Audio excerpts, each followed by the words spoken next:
எங்கடி போயிட்டு வர? புத்தக கடைக்கு போயிட்டு வரையா. ஒரு வழியா ஓனர் பொண்டாட்டிக்கு அறிவு வந்துச்சு.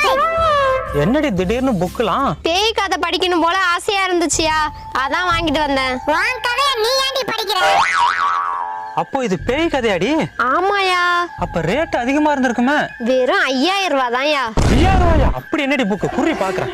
ஐயோ, இந்த புக்கோட கடைசி பக்கம் மட்டும் படிச்சு விடாத. ஏண்டி? கடைக்காரர் அப்படிதான் சொன்னாரு. கடைசி பக்கம் படிக்கும் போது பயத்துல தூக்கமே வராதான். அப்படி என்னடி கடைசி பக்கத்துல இருக்கு? இருடி பாக்குறேன். ஐயோ வேண்டாம், ஏன் பயந்துட போற? இருடி நான் பாத்துக்கிறேன்.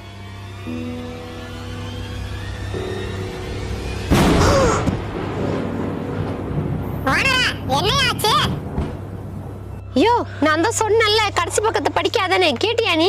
கடைசி பக்கத்துல என்ன எழுதிருக்குன்னு தெரியுமாடி உனக்கு? ஐயோ, என்கிட்ட சொல்லாதயா. அப்படி என்னடா போட்டிருக்கு? புக்கோட விலை 50 ரூபான்னு போட்டிருக்குடி.